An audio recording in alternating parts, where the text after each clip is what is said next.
So Steven Spielberg says filmmakers were thrown under the bus by Warner Brothers' HBO Max strategy. So what happened, guys, is why this is annoying is because when 2020 happened and all of the stuff that happened with the pandemic.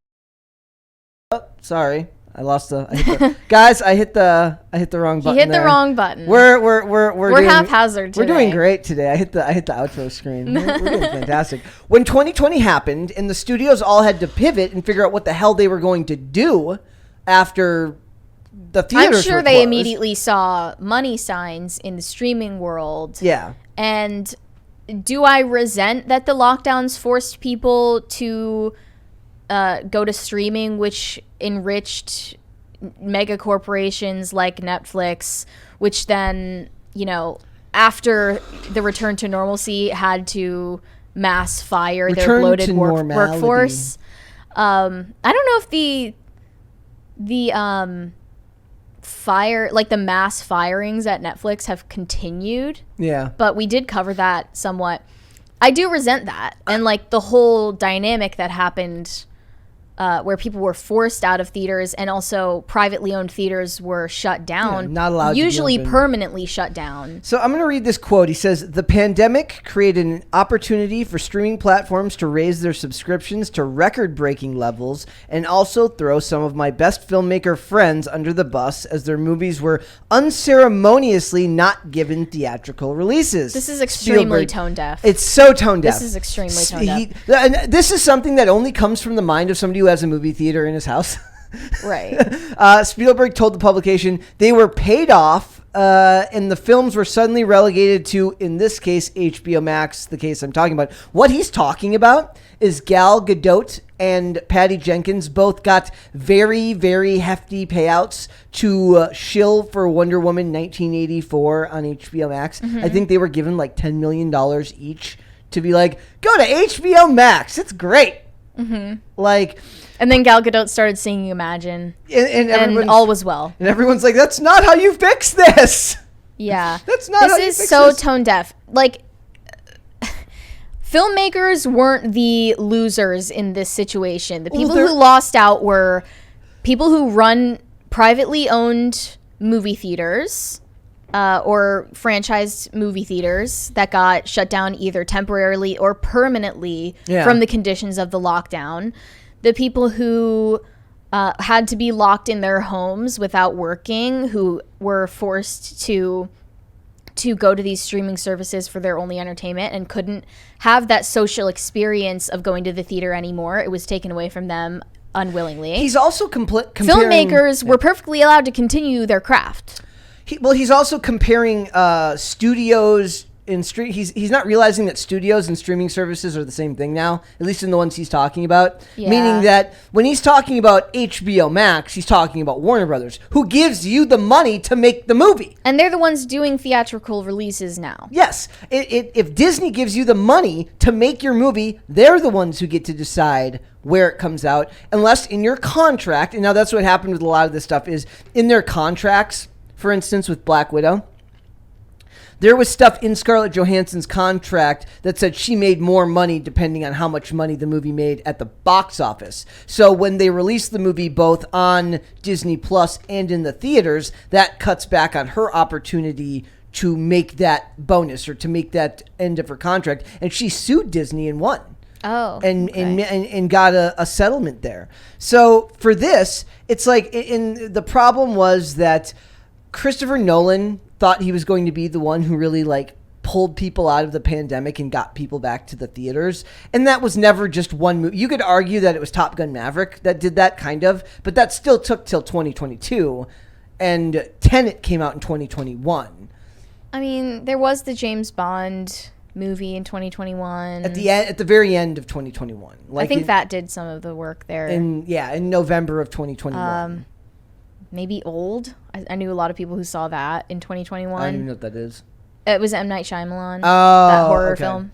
And the reason this rang true for me, because I remember this other article from a while back where the director of Freaky, which I heard was actually kind of good, he blasts the studios over day and date releases amid Hollywood Ends launch. They did the same thing recently with Hollywood Ends with Jamie Lee Curtis. Yeah. They released it both on Peacock and on streaming. But at the same point, everyone knew that movie was like they could tell that the studio had no confidence in that movie because you don't get like much Michael Myers in that movie at all anyways. Yeah. So it's like we're in this transitional period as far as the entertainment industry goes. They're trying to figure out, remember, this is during a time when they have to figure out how they can get their product out to people and have them spend money on it. I'm sorry, your movie doesn't get to come out on the big movie screen that you want people to see it on. Yes, it was made for the theaters, but that doesn't mean anything. He lists the success of Elvis as like a reason to be hopeful. And then I almost feel like he's making a comparison to say that Elvis is in the same case as his movie, The Fablemens, which is a dramatized version, a story inspired by his childhood. And I'm sorry, Elvis's name was on the movie Elvis. Like, nobody's going to know what the hell The Fablemens is. Normal people will not know what The Fablemens is. And it cost $40 million to make. Now, the slap in the face is like, what if he had been relegated to streaming with The Fablemans, but Bros comes out in the theater? So they're not perfect. Like, that was almost an overcorrection. They're like, maybe we can release Bros in the theater when it was absolutely a film designed for streaming. Yeah, I mean, his point is more like, where is the high art in theatrical releases now? Bros would not be an example of that. Well, none of the high art this year paid off, other than Elvis.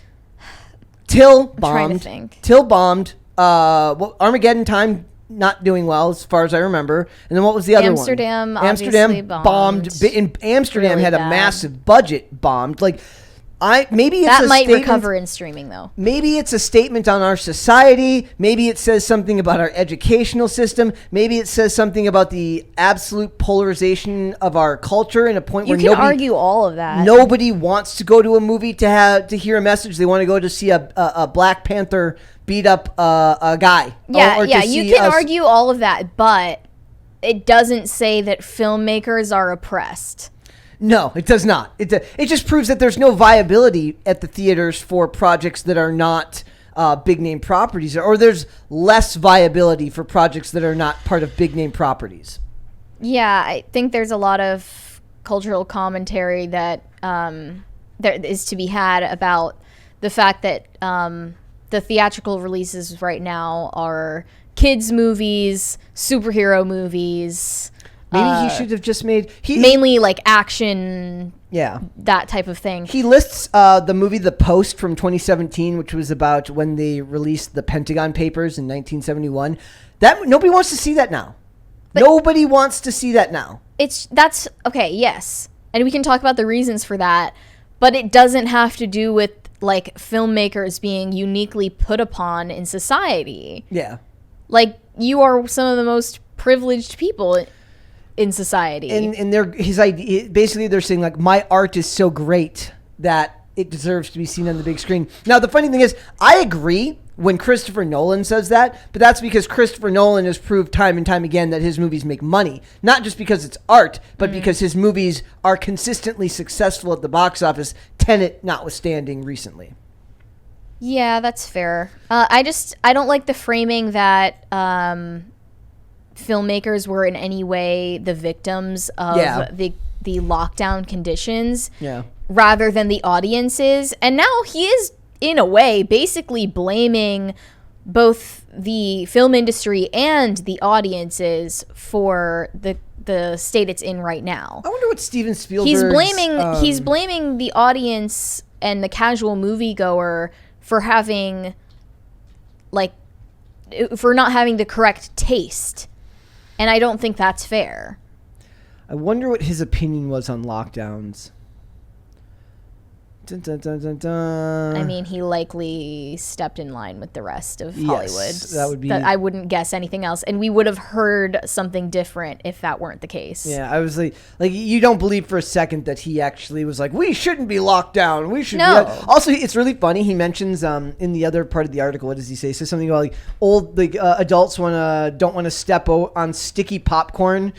He says, and then everything started to change, he continued. I think older audience were relieved that they didn't didn't have to step on sticky popcorn. No, they were afraid they were going to die of a virus that people were being fear-mongered into being scared of at the time. They didn't care about sticky popcorn. They thought that their body was going to give out at a movie theater filled with a bunch of people. Of course, like how dirty theaters are is the first thing that comes to mind for Steven Spielberg, which is a backhanded insult too. Has not been in a publicly used one in years. He says, many years. He says, audience who make the trek out to theaters today tend to feel that the trip was worthwhile if the film is of a certain caliber. No, they do not. They care if the movie had big bang crazy special effects and if it allowed them to just get out of their head for a couple of hours.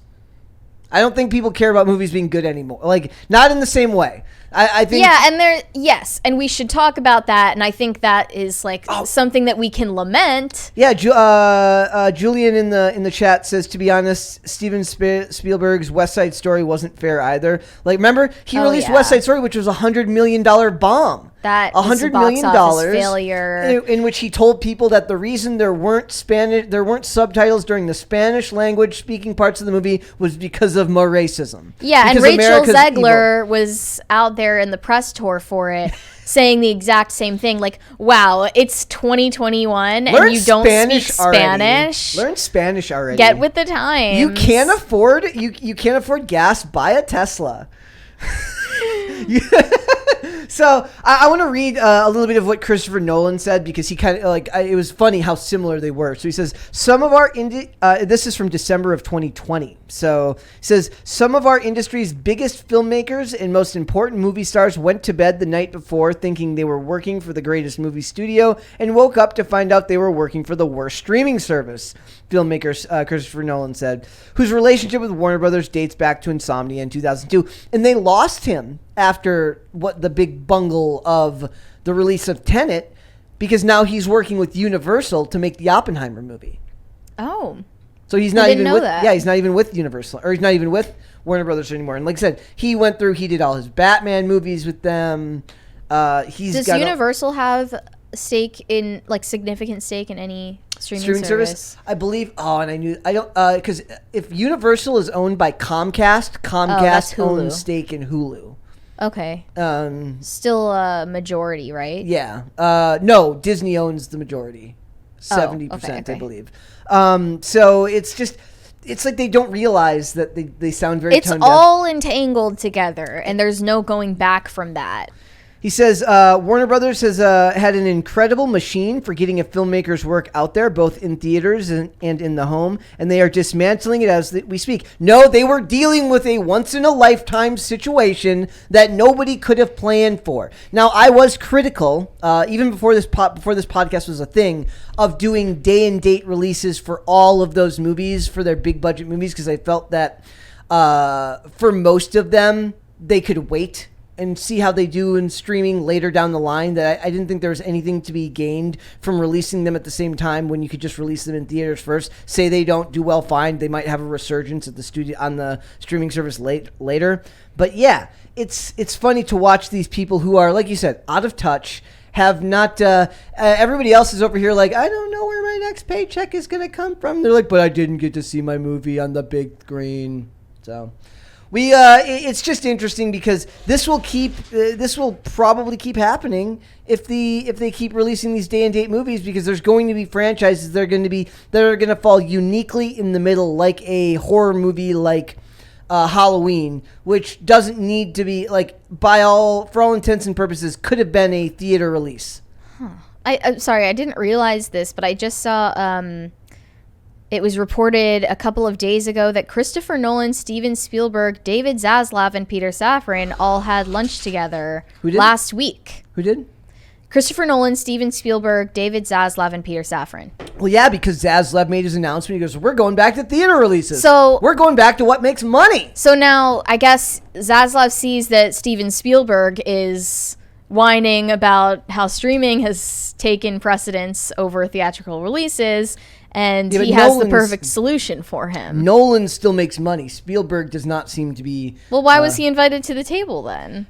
He's clearly capable of it. He's got the name value. I don't know why you would make an autobiographical movie about your family, about your upbringing. An artsy autobiographical film about your upbringing. Let me read you in this climate of entertainment. Let me read you the synopsis. It says, growing up in a post-World War II era Arizona, young Sammy Fablemen aspires to become a filmmaker as he reaches adolescence, but soon discovers a shattering family secret and explores how the power of films can help him see the truth. The self-aggrandizement is real. Could this get any more pretentious? Very, I'm literally a handlebar mustache is appearing, and your nose is going up in the air as you say it. Who is invested in this? Who is excited to see this? Nobody. Nobody wants to see it. This is something you and only you can relate to. I wonder if it's got Judd I wonder if Shia LaBeouf's Honey Boy did well, because it seems like a similar concept, autobiographical film. Yeah, but not on about his childhood and specifically his father. And this movie has this is another movie kind of like an Amsterdam that has a bunch of... David Lynch is in it. Yeah, it's got Seth Rogen, Paul Dano, Judd Hirsch. Judd Hirsch is great, but the rest of them, I can't stand Seth Rogen. So we'll see. I'm not believe it or not, I don't care about the Fablemen. Though I thought David Lynch to play legendary director John Ford in a memorable scene at the end of the film. He credits Kushner's husband, Mark Harris, with suggesting Lynch and Laura Dern for calling her longtime creative colleague numerous times to get him to commit. It appears Lynch doesn't like being in front of the camera, and if he doesn't have to, his only request was that there were Cheetos on set. I sympathize heavily with the not wanting to be in front of the camera thing. So and the Cheetos thing. I don't have any. Guys, out here, they have Old Bay puffed Cheetos, which are actually the greatest thing ever made in the history of food, if you can call it food. Yeah, I'll have to look for that for you. Have you ever seen? Well, I can't. Have you ever seen the movie? No. You weren't even born when this movie came out. But it's called Little Giants. Mm-mm. There's this great scene in Little Giants where a kid gets knocked out or knocked over and his helmet comes off, and they find that he's like a big guy, so it's like a fat joke back in the 90s when you could still make those. And they find out he's got a bunch of food in his helmet, and he pulls out a peanut butter and jelly sandwich from his helmet and starts eating it. And then the guy goes, he pulls out, he's like, "What's that?" He goes, "Cheetos." And the guy goes, "Crunchy or puffed?" "Puffed, wimp." Are puffed for wimps? Apparently puffed are for wimps, but okay. I prefer puffed Cheetos. So that's just me. I guess you're soft for that one. I don't know what you guys think. Look, Spielberg is capable of making mass appeal, money-making movies. Yeah. He's done it before.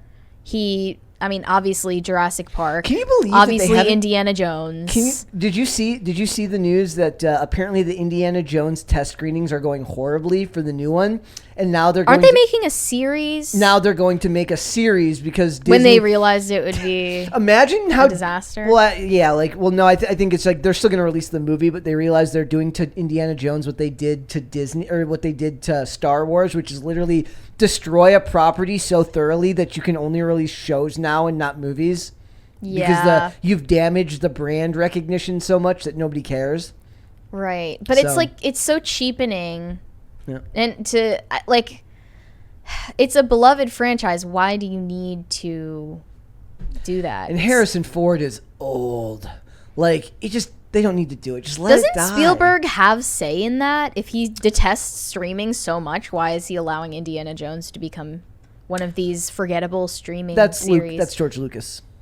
Really? I think it was. I thought Spielberg was on Indiana Jones. Yeah, but Lucas is the one who produced it through Lucasfilm. Oh, so they're the ones who have authority over what happens to it. Oh, by the way, guys, they're not technically somebody said. I've never heard of that kind of Cheetos. They're not. It's not like the brand Cheetos. Cheese puffs? They're just Old Bay flavored cheese puffs, and they're the greatest thing ever made, ever. I'll have to see if that's true. So it says in 20. I wanted to mention one more thing for this. It says it's his first film to be distributed by Universal Pictures since Munich in 2005. So these people have worked through all of these studios and stuff like that, right? But it's his first screenplay since Artificial Intelligence in 2001. So it'll be interesting to see what happens. I have no interest in see it, but watch it end up being really good. They spent less on this than they did on West Side Story. This movie cost $40 million. And on Elvis. How much? Do you know how much? Elvis? I think Elvis was in the $30 million to make. range. Baz Luhrmann doesn't quite have the same name recognition as Spielberg. I mean, he's still well known, but not at the same level. But like, the Fablemens cost $40 million to make. So you assume $60 million with marketing. I think they can make that back, at the very least on pay VOD afterwards. Mm-hmm. Thanks for watching this clip, guys. If you want to see full episodes or follow us on social media, links are in the description below. Bye.